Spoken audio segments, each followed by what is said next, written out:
আচ্ছা, কেউ একজন নামাজ পড়ে না কেন? আমি তোমার সম্পর্কে বলছি না, আমার প্রিয় ছেলে বা প্রিয় মেয়ে। শুধু প্রশ্নটি নিয়ে চিন্তা করো যে মানুষ কেন নামাজ পড়ে না। এর অনেকগুলো উত্তর থাকতে পারে, আর এই প্রশ্নের উত্তর আল্লাহর কাছেও আছে। উত্তরটা খুবই ভয়ঙ্কর। এই উত্তরটি আমি খুতবার শুরুতে পড়েছি। তিনি বলেন, ফালা সাদ্দাকা ওয়ালা সাল্লা ওয়ালাকিন কাযযাবা ওয়া তাওয়াল্লা। সে আসলে সত্য গ্রহণ করেনি এবং সে নামাজও পড়েনি। তিনি কাফের সম্পর্কে বলছিলেন। তিনি দুইটা জিনিস বলেছেন, এই লোকটি সত্য গ্রহণ করেনি এবং নামাজও পড়েনি। কথাটা ভাবনার উদ্রেক করে। যদি বলা হয় সে সত্য গ্রহণ করেনি, আমার আশা হলো তিনি বলবেন লা সাদ্দাকা ওয়ালা আমানা, কিন্তু তিনি বলছেন লা সাল্লা। এর মানে হলো আল্লাহর সত্য গ্রহণ করার ব্যাপারে তোমার অন্তরে কিছু একটা মিসিং আছে। না না না, বাচ্চাটা বলে আমি আল্লাহকে বিশ্বাস করি, আমি মুসলিম। হ্যাঁ, তুমি এখানে মুসলিম, তোমার মাথায়। কিন্তু এই সত্য তো শুধু তোমার মাথার জন্য না, এই সত্য তোমার অন্তরের জন্য। তুমি এখনো অনুভব করছো না যে ব্যাপারটা কেমন সিরিয়াস। তুমি এখনো উপলব্ধি করছো না যে এটা কি। মাঝে মাঝে কোনো বিষয় তুমি জানো হয়তো, কিন্তু এই নিয়ে চিন্তা করা থেকে পালিয়ে বেড়াও। এটা সত্য, তুমি জানো বিষয়টা কিন্তু চিন্তা করতে চাও না। আর তাই এটা যেহেতু মিসিং, ঠিক এই কারণে আমি সহজেই নামাজের কথা ভুলে যাই কখনো কখনো, এবং তুমিও ভুলে যাও কখনো কখনো। এমনটা ঘটে কারণ আমাদের অন্তর কিছুটা বিভ্রান্ত হয়ে পড়ে। দিনের এই সত্যতা, আল্লাহকে সেই সত্যটা, সেই অকাট্য সত্যটা আমাদের মস্তিষ্কের পেছনের কোনো একটা সেলফে গিয়ে পড়ে থাকে। আমরা অন্য কিছুতে ব্যস্ত হয়ে পড়ি এবং এই নিয়ে আর চিন্তা করি না। আল্লাহ এটাই বলেছেন। সুতরাং তোমার নামাজ পড়া আল্লাহর প্রয়োজন নেই। এমনকি তুমি যদি নামাজ পড়ো, আমি পড়তে বলছি এই কারণে, তখন কি করো? নামাজের জন্য কিভাবে নিয়ত করো? তখন আমি 4 রাকাত নামাজ পড়বো, দাঁড়ালাম, কারণ আমার আব্বা বারবার পড়তে বলছেন। আল্লাহু আকবার। নবী সাল্লাল্লাহু আলাইহি সাল্লাম আমাদের বলেছেন, নিয়ত সঠিক না হলে কাজের কোনো মূল্য থাকে না। ইন্নামাল আমালু বিন্নিয়াহ, ইন্নামাল আমালু বিন্নিয়াত। এমনকি যদি তুমি কাজটা করেও থাকো কিন্তু তোমার নিয়ত ছিল আমি শুধু তোমাকে বিরক্ত করি, এটাই তোমার নিয়ত, তখন এই নামাজ আমার যেমন কোনো উপকার করবে না, ঠিক তেমনি তোমারও কোনো উপকার করবে না। তোমার সত্যিকারের আন্তরিক নামাজ থেকে একমাত্র যে উপকৃত হবে সে হলো তুমি নিজে। এখন এটাই সেই প্রশ্নের উত্তর যে কেন একজন মানুষ নামাজ পড়ে না। আরো 2টা কথা তোমার সম্পর্কে বলতে চাই। তার মাঝে একটা হলো নামাজ পড়ার উদ্দেশ্য কি, কোন কারণে পড়ব। কারণ তুমি হয়তো ভাবছো নামাজ পড়ার উদ্দেশ্য হলো তুমি যেন জাহান্নামে না জ্বলো। নামাজ পড়ার উদ্দেশ্য হলো তুমি যদি নামাজ না পড়ো আল্লাহ তোমাকে ঘৃণা করবেন। নামাজ পড়ার উদ্দেশ্য হলো তুমি যদি নামাজ না পড়ো তুমি শাস্তি পাবে, অথবা তুমি আর মুসলিমই থাকবে না, ফেরেশতারা তোমাকে অভিশাপ দিবে। সমস্ত নেতিবাচক বিষয়। আল্লাহ ওই সমস্ত উদ্দেশ্যের কথা উল্লেখ করেননি। নেতিবাচক কিছু থেকে মুক্তি পাওয়া নামাজের মূল উদ্দেশ্য নয়। নামাজের মূল উদ্দেশ্য হলো ইতিবাচক কিছুর দিকে ছুটে চলা, এটাই নামাজের উদ্দেশ্য। এমন 2 ছাত্রের মধ্যে পার্থক্য জানো? একজন লেখাপড়া করে যেন সে ফেল না করে, আর অন্যজন লেখাপড়া করে কারণ সে ওই সাবজেক্টটা পড়তে ভালোবাসে। একজন ছাত্র পড়ালেখা করছে পজিটিভ কিছুর জন্য, আর অন্যজন পড়ালেখা করছে কারণ সে এমন কিছু থেকে বাঁচতে চাচ্ছে যা নেগেটিভ। একজন কর্মচারী তার চাকরিটাকে দারুণ ভালোবাসে, আর অন্য একজন কর্মচারী শুধু চায় সে যেন চাকরিটা না হারায়। তারা একই চাকরি করছে, একেবারে অভিন্ন চাকরি, কিন্তু একজন চাকরিটা করতে পেরে কি যে খুশি, কত যে আনন্দ তার, আর অন্যজন খুবই হতাশ, সবসময় মনমরা ভাব। কেন?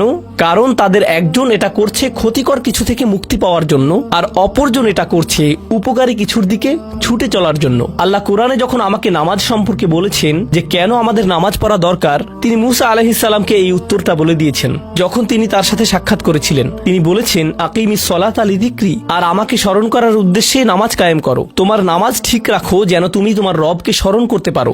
আমি তোমাকে ইতিমধ্যে বলেছি যে তোমার আমার সম্পর্কটা খুবই সীমিত, কিন্তু তোমার সাথে আল্লাহর সম্পর্কটা অনেক আগে থেকে শুরু হয়েছিল,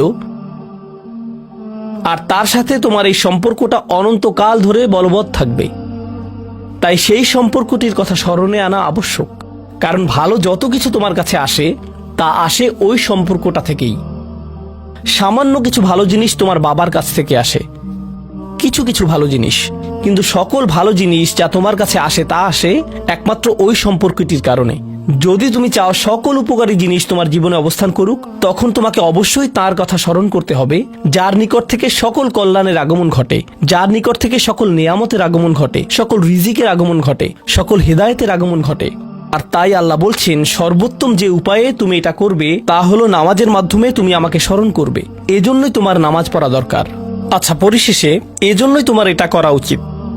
কিন্তু তুমি এটা করছো বলেই সঠিক নিয়ত সহকারে আল্লাহ বলছেন, কেবল এখানেই শেষ নয়, এর কিছু উপকারিতাও আছে। কিছু ভালো জিনিস তোমার পথে আসবে যখন তুমি সত্যি সত্যি আল্লাহকে স্মরণ করবে। যখন তুমি আল্লাহকে স্মরণ করবে যেভাবে তিনি চান সেভাবে, আর যে উপায়ে তিনি চান তা হলো এই নামাজগুলোর মাধ্যমে। তুমি যদি এটা করতে পারো, আল্লাহ বলছেন, ইন্না সলাতা তানহা আনিল ফাহশা ওয়াল মুনকার। এমনকি এই আয়াতেও ওয়ালা যিকরুল্লাহি আকবার, তিনি বলছেন নামাজের মধ্যে এই উপকারটি আছে যে এটা তোমাকে অশ্লীলতায় পড়ে যাওয়া থেকে রক্ষা করবে। কারণ অশ্লীলতা তোমার চারপাশে বিরাজমান, আর আমি প্রিয় পুত্র তোমাকে এটার সম্মুখীন হওয়া থেকে রক্ষা করতে পারবো না। অশ্লীলতা তোমার ফোনে, অশ্লীলতা তোমার স্কুলে, অশ্লীলতা তোমার বন্ধুদের মাঝে, অশ্লীলতা ঈদের অনুষ্ঠানে, যখন কোনো কর্নারে গিয়ে বন্ধুদের সাথে আড্ডা দাও, অশ্লীলতার উপস্থিতি তুমি সর্বত্র দেখতে পাবে। প্রতিবার যখনই তুমি অশ্লীলতার দিকে এগিয়ে যাবে, তোমার অন্তর ক্ষতিগ্রস্ত হয়ে পড়বে। আর আল্লাহ বলছেন, যদি তুমি এই নামাজগুলো আদায়ে যত্নবান হও, এগুলো তোমাকে অশ্লীলতার করাল গ্রাস থেকে রক্ষা করবে। একবার যদি তুমি অশ্লীলতায় ডুবে যাও, তখন তুমি হয়ে পড়বে যেমন তুমি যদি দূষিত বাতাসে নিঃশ্বাস নাও, প্রথম প্রথম তোমার কাশি আসবে, কিন্তু যদি এতে বেশিক্ষণ অবস্থান করো, একসময় এতে তুমি অভ্যস্ত হয়ে পড়বে। অশ্লীলতাও ঠিক এরকম। এতে আকণ্ঠ নিমজ্জিত থাকলে একসময় এটাকে আর বড় অপরাধ বলে মনে হবে না। নিজেকে এর থেকে রক্ষা করার কোনো গরজ অনুভব করবে না আর, কারণ তোমার প্রতিরোধ ব্যবস্থা দূষিত হয়ে গেছে। এরপর তুমি এমনকি আরো বিষাক্ত আচরণের জন্য প্রস্তুত হয়ে যাবে, এমনকি আরো জঘন্য বিষয় ওয়াল মুনকার, এমনকি আরো ঘৃণ্য কাজও তোমার দ্বারা সম্পন্ন হয়ে যেতে পারে। অধপতনের অতল গহ্বরে হারিয়ে যাওয়া থেকে এই নামাজগুলো তোমাকে রক্ষা করবে। এই জন্যই তোমার নামাজ পড়া দরকার। এই সমস্ত কারণেই তোমার নামাজ পড়া প্রয়োজন। আমি বলেছি এই জন্য না। এই সমগ্র ভ্রমণের শেষে সিদ্ধান্তটা সম্পূর্ণরূপে তোমার। কারণ আল্লাহ হয়তো আগামীকালই আমাকে নিয়ে যেতে পারেন, আল্লাহ হয়তো আমাকে 1 বছরের মধ্যেই নিয়ে যেতে পারেন। তোমার এবং আমার মাঝে যে এই সম্পর্কটা বর্তমানে আছে, এমনকি যদি আমরা 100 বছরও বাঁচি, আমরা এর চেয়ে বেশি বাঁচতে পারবো না। একটা সময় আছে যখন এর সমাপ্তি ঘটবে। কিন্তু ওই সম্পর্কটি, তুমি যদি সত্যিই ওই সম্পর্কটি সম্মান করতে চাও, নামাজ পড়ো। তোমার প্রতি এটাই আমার উপদেশ। এখন আমি পিতামাতার উদ্দেশ্যে কথা বলবো। এটা হবে ছোট্ট একটা রিমাইন্ডার আমার জন্য এবং আমাদের সবার জন্য, আমাদের পিতামাতাদের জন্য। সন্তানাদি আল্লাহ প্রদত্ত একটা নিয়ামত।